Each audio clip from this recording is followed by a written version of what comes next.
Caríssimos, quem vos fala é o professor Marcão, com mais um Marcão na História. Marcão na História Marco, nosso canal do YouTube.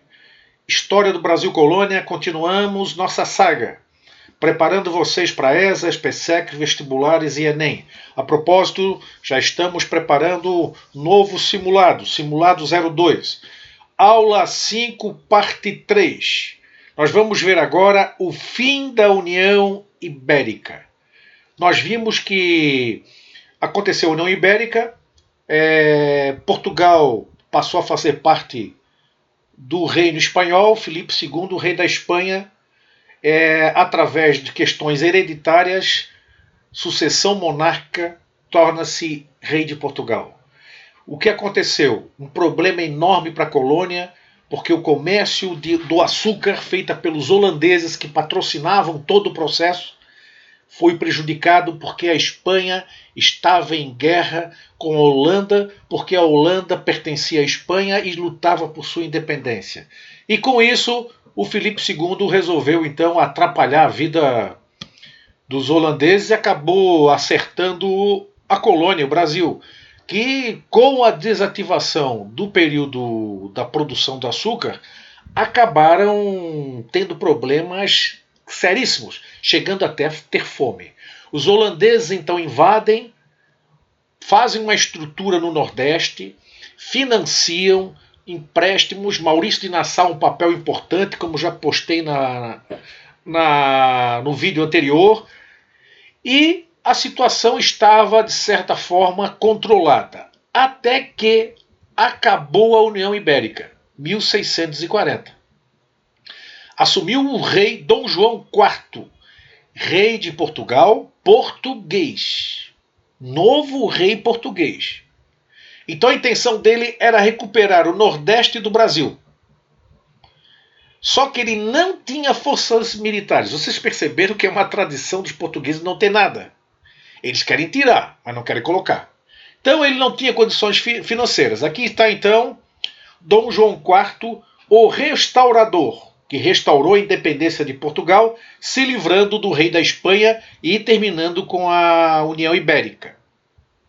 Bom, a Holanda, na verdade, reforçou sua exploração no Nordeste. Estava com disputas internacionais e que precisava de mais dinheiro. Maurício de Nassau estava gastando horrores. Nós já vimos lá na construção de palácios, zoológicos, pontes, desenvolvimento urbano de Recife. Então isso aí criava um custo enorme e eles resolveram descartar o Maurício de Nassau. O que aconteceu então com essa necessidade de mais dinheiro para os holandeses? Lembrando para vocês o seguinte, holandeses que na verdade é a Companhia das Índias Ocidentais, que está à procura de lucro. Lembrando sempre que são banqueiros judeus, que estão por trás de todo o processo. E claro que todo banqueiro quer o quê? Lucro. Não tem conversa. Então essa empresa, a Companhia das Índias Ocidentais, começou a fazer o seguinte. Impostos sobre o açúcar foram majorados, aumentados. Na verdade, o rei de Portugal agora assume, livrando-se da Espanha, mas não tem condições para expulsar os holandeses. Mas os holandeses vão forçar a barra aqui no Brasil. Antes daquela boa convivência com Maurício de Nassau, vai ter um problema danado. Olha só, aumentaram os impostos do açúcar. Os fretes marítimos mais caros, para cobrar para transportar o açúcar, mais caro, para empurrar para o colono o processo. Empréstimos bancários cobrados. Lembram que lá atrás eu falei para vocês que o Maurício de Nassau, juntamente com a Companhia das Índias Ocidentais, eles emprestaram dinheiro para os colonos, para reativar os engenhos e começar o processo? Agora chegou a hora de cobrar os empréstimos. Eles emprestaram, agora vão cobrar, com juros. Aí quem não pagasse, quem não tinha grana, propriedade confiscada. Então vocês imaginem o clima que criou-se lá naquela região de Pernambuco. É um clima de guerra. Começou a ter problemas. Foram despejados. Nassau, Maurício de Nassau, ele reagiu contra a Companhia das Índias Ocidentais. Ele assim, não vamos fazer isso, vamos manter a calma, não vamos aumentar os juros, não vamos confiscar propriedades. Foi substituído, mandado embora. Na verdade, ele é o empregado da empresa. Então a empresa holandesa disse o seguinte, tchau para ti. Então a situação foi se apertando. Os senhores de engenho ficaram revoltados e tentaram uma revolta. Essa revolta envolvia colonos, escravos e os senhores de engenho para lutar contra os holandeses, sem nenhuma ajuda de Portugal. Porque Portugal não tinha dinheiro. Então começa um clima de insurreição, de revolta, insurreição pernambucana, 1645-1654. Expulsão definitiva dos holandeses. Eles não queriam mais saber dos holandeses. Os colonos de Pernambuco não queriam mais saber. Aquela amizade, aquela alegria que tinha no começo acabou. Porque cobrando impostos atrasados, aumentando tributos, e isso criou um clima de guerra. Destacaram-se aí, vamos citar alguns personagens que se destacaram. André Vidal Negreiros, João Fernandes Vieira e Felipe Camarão, que era o Poti. Esses se destacaram nessa insurreição pernambucana. Nós vamos ter aqui as batalhas de Guararapes e Campina da Taborda, que vai levar à rendição holandesa. Nós vamos ver mais um pouquinho agora.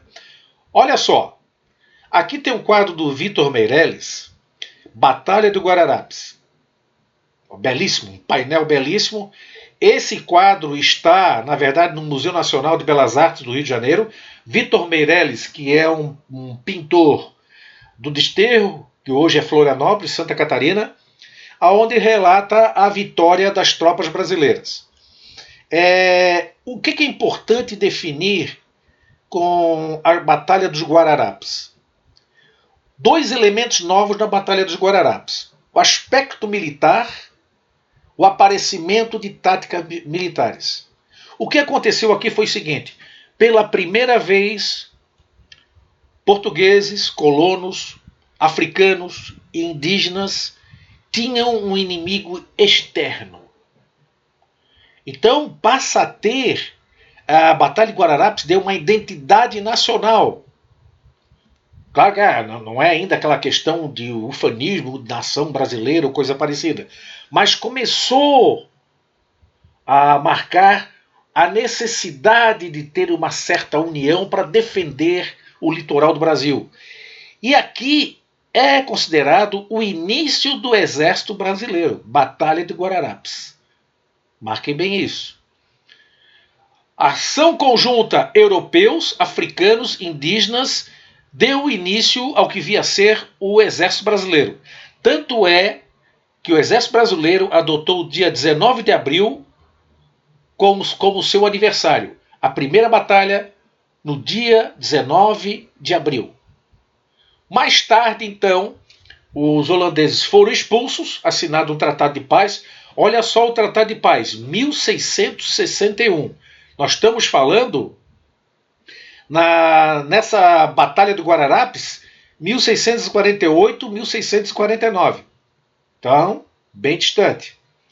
Assinado um tratado de paz, o Brasil pagou uma indenização aos holandeses e os holandeses vão embora do Brasil. Consequências da expulsão dos holandeses. Aqui tem uma caricatura muito interessante que dá para lembrar bem disso.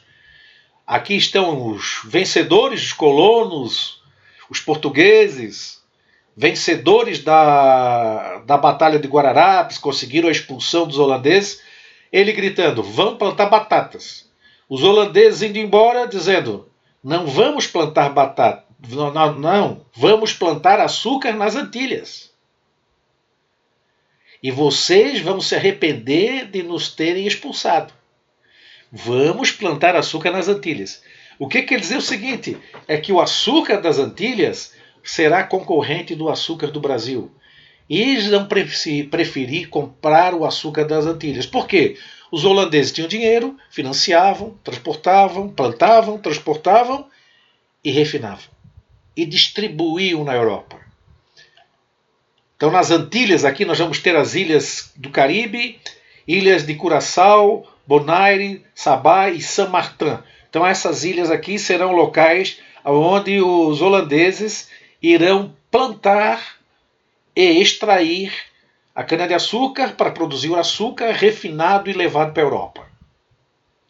Consequência: primeiro, os holandeses levaram o seu capital para as Antilhas. A grana dos holandeses foi tudo para as Antilhas. Zerou o dinheiro. É isso que eles não entendiam, né? O dinheiro holandês é que bancava o açúcar aqui. Só que os holandeses começaram a cobrar os empréstimos, começaram a tomar as terras, e aí começou a dar problema. Quando envolve a questão financeira, a coisa fica complicada. O açúcar das Antilhas passou a concorrer com o açúcar da colônia. Produção, transporte, refino, distribuição. Os holandeses davam de 10-0 no Brasil. Na verdade, os colonos aqui do Brasil, eles só plantavam a cana e entregavam o açúcar grosso, né? Aquele açúcar mascavo, tipo uma rapadura. Quem transformava e refinava e distribuía eram os holandeses. Declínio da produção do açúcar no Brasil. Fim do primeiro ciclo econômico, fim do ciclo do açúcar, entrou em decadência e a partir daí Portugal vai deixar de depender dos bancos holandeses, que até agora só dependia dos bancos holandeses em relação ao Brasil, e vai submeter aos bancos ingleses. O lucro do Brasil agora vai para a Inglaterra. Sai da Holanda, vai para a Inglaterra. Infelizmente, nós éramos uma colônia de exploração. Tirar tudo o que a colônia produzir, obter o maior lucro possível. E como era importante para Portugal, que não tinha capital, fazer empréstimos internacionais. Então trocaram o Banco da Holanda pelo Banco Inglês. Caríssimos, ficamos por aqui. Marcão na História Marco, mais uma etapa concluída. Pedindo sempre o apoio de vocês, preparando-os para o vestibular, para o Enem, ESA e SPSEC. Aula 5, parte 3. O fim da União Ibérica e a luta pela separação do Brasil em relação ao domínio holandês em Pernambuco. Abração do Marcão. Fui!